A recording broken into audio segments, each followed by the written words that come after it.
It's the Bulls Podcast, episode 27. Hey, Chicago Bulls fans! It's time for your Bulls Podcast. Here are your hosts, Marcus Couch and Wyse Black. Welcome to the Bulls Podcast, coming to you from bullspodcast.com. This is where we bring you the latest news, reviews, rants, rumors, and opinions on the players, coaches, and front office of the Chicago Bulls. My name is Marcus Couch, and with me is my co-host, Mr. Wyse Black. Yo. What's up? What's good with all my Bull lifers out there? Man, Chicago, this weather is definitely messing with your boy, man. So if you hear me sniffling or I sound a little funny, pardon me. It's just the nature of the beast with Chicago winters. But anyway, I'm here and I'm ready to go. All right, we got a lot in store for you this episode, including post-game of the Chicago Bulls versus Memphis Grizzlies game, which just let out. Are the Bulls real or are they a fluke? Should we ball or should we tank? Let's talk about that. Buyer's remorse in D.C.?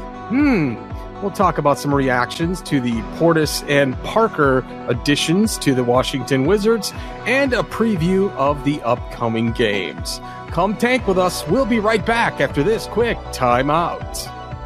Bulls fans, remember to follow the show on social media at Bulls Podcast and at bullspodcast.com. Okay, let's talk about some post-game stuff. The Bulls are on a bit of a winning tear here. The Bulls versus the Memphis Grizzlies just ended. The Bulls had a road game in Memphis, and the Bulls won that game 109-107. And it wasn't as close as the score at the end might seem. That was just kind of a last-second 107 that Memphis put up there. Leading scorers for the Bulls were Zach LaVine with 30 points, Lauri Markkanen with 22 points and 10 rebounds, extending his double-double streak. Otto Porter and Chris Dunn returned to the lineup. And for the Grizzlies, Avery Bradley had 23 points. Mike Conley, who was a beast, had 21. Our old pals Justin Holiday had 13, and our bud Joakim Noah had 12 points, 9 rebounds, and 2 blocks. Great game overall. What'd you think, Wyse? I feel like it was a classic, grinded out, low shooting percentage, ugly game, at least to begin, because in that first half, man, it was like the scoring was super, super low. But all in all, man, I have to say I did enjoy watching it because it was neck and neck pretty much the entire game. Both sides made a lot of mistakes, sloppy turnovers, easy missed shots at the rim. So it was obviously going to come down to which team could focus more and make less mistakes down the stretch. And the Bulls managed to be that team. But really, defense was the key in this game for both sides. I thought that Memphis really neutralized Robin Lopez, who has been a huge help down low for us, for the Bulls scoring-wise lately. And outside of Zach LaVine, no one could really get it going in that first half. But by the second half, Lauri began to get in the groove. Otto hit some nice key buckets and made a few standout defensive plays, which with some blocks and steals. And even Archie played well off the bench. And really, Zach just continued to pour it on the offensive side. But I think what's really starting to impress me about this Bulls team is how they're closing games. Early in the year, that was a huge issue for them. They would play fairly well throughout the game, but fall apart down the stretch.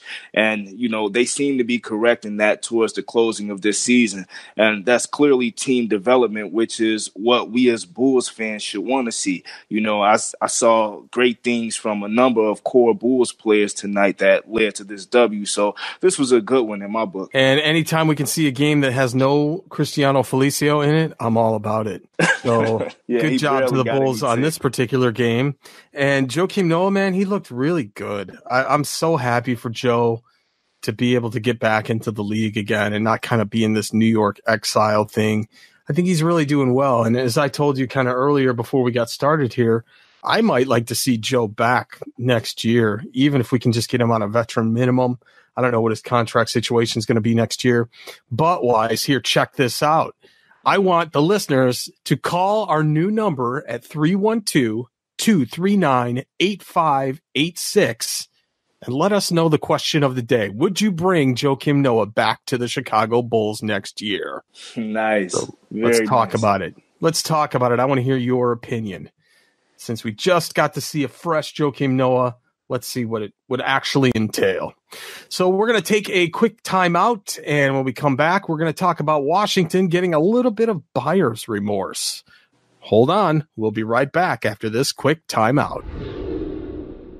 Hey, most of you guys are getting the show on Apple Podcasts, also known as iTunes, but if you don't have the Bulls Podcast on your sub list yet, just go to bullspodcast.com/Apple, and it will forward you right to our iTunes listing. If you are subscribed, we would appreciate a review since it does help out with the ratings. You can give us a 5-star, 4-star, or even 1-star. But hey, man, be honest. Tell us what you like, what you don't like about the show, and help bring new listeners to the Bulls Podcast. Again, that link is bullspodcast.com/Apple to get the show on iTunes. Okay, we're back, and is Washington getting buyer's remorse for Bobby Portis and Jabari Parker? I thought it was pretty interesting, Wyse, you and I got actually named in one of these responses for a tweet that went out by this guy named Mike Prada. And he said, it's only been a few games and not even all bad ones for them, but I've already had enough of Portis and Parker. Such empty stats, both of them. That auto trade was such trash. Now, there are obviously no takebacks, as we really like Otto Porter Jr. from the Bulls, but it's very interesting to see the reaction of the Washington Wizards fans regarding how their end of the trade has turned out. And even things like on Reddit in the Washington Wizards forum, I just took a quick look at it. They're not big fans of Bobby Portis and especially Jabari Parker. No kidding. So I've taken a look here to see how they've done for the Wizards. Portis has played in 6 games, averaged 27.5 minutes per game. He's scoring 15.8 points per game, shooting just about 50% with 7.5 rebounds. Frankly, that's right where he was with us and actually shooting a little bit better. Jabari Parker also played in 6 games where he's averaging the same 27.5 minutes per game, scoring 10.8 points a game, a career low percentage, mind you, and a shooting percentage of 47.3 with 3.5 assists and 6 rebounds a game. So these are pretty much the exact same stats they were putting up for the Bulls, with Parker doing just a little bit lower. Bobby obviously getting more minutes in DC than he did with the Bulls. Perhaps they just haven't gelled with the fan base yet. And I'll tell you what one big thing is. Bobby seems like he's still the bitter ex-girlfriend, citing the trade in just about every interview he does. He can't get an interview anywhere without bringing it up. He's really salty about it, and with good reason, because the last show we went through what Bulls management did to him. But at some point, man, you just need to play and keep your mouth shut. What do you think? No, man, that's hilarious. But yeah, no takebacks, man. I'm sorry. Otto has been a nice pickup for us for more reasons than one. And truthfully, it's still early, man. They've only played 6 games, so that's not necessarily enough for a complete evaluation. And as many Bulls fans can see, a change of scenery does have an effect on a player's game. You know, whether it be for better or for worse. You know, I do think Bobby can be a nice pickup for them, and actually has been. You know, because I think he's already had a 30-point game since going over there. You know, I just think Washington has a lot of other problems right now with John Wall being out and the blow up of their core 3 players. You know, and Bradley Beal, John Wall, and because now we have Otto Porter Jr. You know, and that just has a lot of them on edge. But I will say I know exactly what what's his name, Mike Prada guy's talking about as far as empty stats, because that's the way I felt for a long time, man. Like I would see certain guys, you know, I'm not going to call out any names, but certain guys just putting up points, you know, down the stretch of the game when they're getting blown out. And then you look at the stat sheet and go, oh, he had 21 points and, you know, 8 rebounds, but it was all in trash time. You know, so I know exactly what he's talking about with that. But, hey, like you said, man, no takebacks. Yeah, that's got to be bad with John Wall going down and then them losing Otto Porter and then replacing it with Jabari Parker and Bobby Portis, it's not quite the same. And no wonder they're so bitter about it there as fans. They're tanking. Washington I think they're trying to start over and probably build around Bradley Beal. Yeah. But I know that they are pissed that they can't get rid of John Wall because I know they want to. But that contract is just it's crazy. No one's going to take that. Now, I will say with the Otto Porter Jr. thing, it is striking how a good, solid 3 will do with an offense, isn't it? It's like you get a good guy who plays the 3. What a difference that makes other than trying to squeeze Jabari Parker, the 4, into the 3 and not knowing what he's doing in terms of the play rotations and things like that. So, man, I'm not going to say thank you, Garpax, but okay, you get a little something for doing that, I guess. But, not so smart in terms of how much we got to pay. That pretty much brings us out of contention of getting any major free agents, but who knows? Now, remember, next year we're going to need another center because Robin Lopez is going to be gone and Felicio isn't going to foot the bill. Come on, Brazilian marshmallows don't ball out, man. So it'd be interesting to see if we could bring Joe back. That would be really cool to see him in that Robin Lopez role, and he certainly won't cost $14 million either. Right, so he's on a 1-year deal with Memphis right now. Yep. Player minimum, vet minimum. Same as Derrick Rose over there in Minnesota. And I've read that Adidas is pushing him hard to come back next year. Seriously? Come back to Chicago, yeah. That makes sense for them because I'm pretty sure his shoe sales would shoot through the roof. That would be a complete PR move for them. Oh, sure. The comeback, it's a comeback story of all time. Mm-hmm. But, I actually would like seeing both of those guys coming back. I don't necessarily know if I want Joe to play a prominent role or even Derrick Rose because, hey, if we are able to get a Ja Morant or something like that, I would still want the presence of Derrick Rose over here, but just Ja Morant starting still. But I definitely think that they would, they would bring a positive light to this team. I think that they will only help the culture. So I'm all for that. Definitely. All right, let's switch topics here. Are the Bulls for real or are they a fluke? To tank or not to tank? That is the question. The last week of Bulls basketball has actually been very entertaining to watch. Balling out against Boston was really a great thing, given that we got pummeled by them by 56 points at the hand of the Celtics earlier this season. It was a really good revenge game. But there are obvious debates within the Bulls fan base about how the Bulls are doing. Some of us want us to tank to try and get a shot at Zion or Ja Morant. Some don't care about the draft and just want the Bulls to play hard, win games, and attract some roster talent in free agency. And Facebook and Reddit is all over this. Some people are so peeved when the Bulls come away with a dub. They get so mad. Like, what are we doing? What are we trying to do here? We're ruining everything. The Bulls are ruining it all. So what side of the line are we going to go to? We all want to see our players do well. We want the Bulls to have a great team, but is this the year for that team to emerge? Or do we just kind of shelve it for the year and hope for something good to come via the NBA draft? Wyse, what do you think? Okay, look, man, I believe the Bulls are for real at this point. And I'm basing this opinion on evidence. I mean, you look at the way this team has been playing since the trade deadline after acquiring Otto Porter Jr. They just look like a totally different team on both ends of the floor. The Bulls actually resemble a three-point shooting team with the addition of Otto Porter Jr. at the wing. It clearly shows that teams are sticking to Zach LaVine and Lloyd Marketing less, which has notched up our three-point shooting attempts.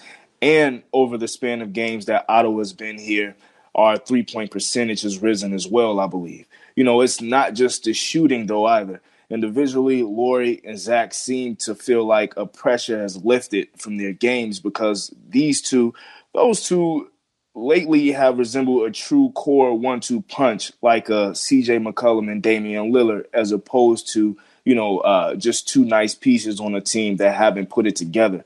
I also attribute that pressure lifting to the acquisition of Otto. But also, you can't forget about defense. I'm sorry to say it, but since Jabari and Bobby have left this team, our defense looks 10 times better now. We aren't just, getting blown out in games, and, pretty much every guy on the floor has seemed to buy into the idea of playing with effort on the defensive end. The Bulls shouldn't be seen as a joke come next season if they can continue to build on the new strong-nosed culture they seem to be sculpting right now, which, now brings the question, should we be trying to tank or continue balling? Now, I'm sure many of you can guess that my advice would be to continue balling based on what I just said. And for obvious reasons, though. Like, I know a lot of us Bulls fans want to get greedy and have it all, but sadly, sometimes it doesn't work out like that. And if Laurie and Zach, and a few of the other core pieces are finally piecing this thing together and realizing how to be a decent NBA team, I'm cool with that, as opposed to guys not getting quality minutes together to build chemistry, or sitting guys, not allowing them to get real in-game experience so they can learn the do's and don'ts about their games and so on. Also, I think that people keep forgetting those top 3 picks only have a 14% chance to land that number 1 spot, which isn't that high. And after the 4th spot, the chances start to spread more and more evenly. So just because you suck so badly to be a bottom 3 team, that doesn't necessarily mean you're going to automatically win the lottery. So it's just my take on that. It's true. And like you said in your YouTube video, we are a major market, wink, wink. David Silver. They hand us an envelope with a little something in there to get us started again. There you go. Who knows? I mean, the NBA is a business, and it is an entertainment business. Anybody will tell you that, even players. So who knows, man? We might be getting lucky at the number 4 slot. I'll tell you what, Atlanta's going to have, I've said this before, Atlanta's going to have probably 2 top 10 picks. And that's going to be interesting to see who they build around with Trae Young and the rest of the guys for Atlanta. We're going to see them twice, actually, next week. So that's going to be kind of wild to see what's going on. As weird as it is to say, I don't know if we should probably drop both those games so that they go further down in terms of the lottery. Who knows, man? But anyway, interesting thing for sure. So that's another question of the day. If any of you want to weigh in on our Bulls podcast call-in line, it's 312-239-8586. We'll be happy to play your opinion on next week's show. Yeah, I'm going to have some nice debates on that one. Absolutely. All right, we're going to take a quick break and come back and get a preview of the games coming up this week. Hey, everybody, remember, we are a new show, and we do need your support in social media. We made it really simple to find us with some special redirect links. You can find us at Bulls Podcast on Twitter, on YouTube, on Instagram, and go to bullspodcast.com/Facebook to get tied into our Facebook group. And if you'd like to subscribe to the show, we are on Apple Podcasts at bullspodcast.com/Apple, on Stitcher, bullspodcast.com/Stitcher, and on Spotify at bullspodcast.com/Spotify. All right, we'll have 4 Bulls games from now until the next podcast. Here's what's coming up. We've got Friday, March 1st, the Bulls in Atlanta playing the Atlanta Hawks. Then Sunday, March 3rd, we have a repeat, Bulls versus the Atlanta Hawks. This time it'll be in the UC in Chicago. Tuesday, March 5th, we see the Bulls in Indiana facing the Pacers. And then the following day, Wednesday, March 6th, the Bulls versus the Philadelphia 76ers. It'll be in Chicago. Butler's going to make another return with a different team again this time. It should be a pretty good one. Wyse, what's your predictions for these 4 upcoming games? I think they actually are going to pull out one March 3rd on Sunday versus the Atlanta Hawks. I think they're going to go 1-1 during that stretch versus the Hawks. And Tuesday versus the Pacers. It's kind of hard to say. I know that the Pacers are a really great team in the East. They're 3rd in the East right now, I believe. But the Bulls seem to play them very well. Like all year, the Bulls, even with Oladipo, the Bulls always have played them really well. So this is a game where I don't know. The Bulls probably could squeak this one out, but I don't know. We'll have to see about that one. Did Oladipo get injured? Is he back from that? No, he's out for the season. That's what I thought. Yeah, Oladipo is out for the season, which is even more of a reason why I think the Bulls could win it. The Bulls just play really well against those guys, but in the Philly game, I think they can't handle Joel Embiid, so I think we're definitely going to lose that one. But, yeah, so I think they could possibly go 2-2, sadly to say, but for some people. But I think the Bulls could legitimately go 2-2 on this trip. Well, that's actually not that bad. I mean, considering what we're talking about here. It's so interesting to see how our mindset has changed once we got Otto Porter Jr. about if they could beat a team or not. Probably 6 weeks ago, you and I would have looked at the schedule and went, we're going to get killed. 0-4. Right? Easily. Wouldn't have even thought We're going to get about killed. it. But we think we can go 2-2 against these guys now that we have a solid 3 in Otto Porter Jr. So the Bulls are on automatic, Wyse. We're going to see what we got in terms of this week's results next week when we come back for Bulls Podcast number 28. So we are going to take another quick timeout and close the show right after this. And that's going to do it for this episode, number 27 from the Bulls Podcast. Remember, you can follow Wyse Black at twitter.com as radical_creator is his handle there. And on Instagram is radical_creator as well. You can find me on social anywhere, YouTube, Instagram, Twitter, and the like, all at Marcus Couch. Everything show related you can find at Bulls Podcast and at bullspodcast.com. Our call-in line, once again, 312-239-8586. Remember, you can check out our compilation website where you can get all the Bulls podcasts from every single Chicago Bulls podcast out there, or at least the ones that are worth listening to, over at bulls.fm. And guess what, Wyse? I'm going to have dinner next week here in California with C. Red Fred. He's going to be in town. He's going to be in SoCal. So we're going to go out to grab a quick bite. I don't know what day we're going to do that next week, but he's going to be in town. So he asked me if he could take me out to dinner. I said, yeah, I'll do it. That's awesome. That is awesome. So expect something there. Wyse, closing thoughts from you, my man? Hey, guys. Big shout out to you all for continuing to support the pod. As you guys know, we appreciate each and every one of you, and I truly hope that you enjoyed today's show. Okay, remember, fans, our Magic Tankathon number is down to just 21 more losses. We're 112 days away from the NBA draft and only 76 days away from the NBA lottery. Until next time, thanks for listening, everybody. Go Bulls. Go Bulls. Hey, Bulls fans! This is your Bulls championship announcer, Ray Clay, saying, so long, everybody. Go Bulls!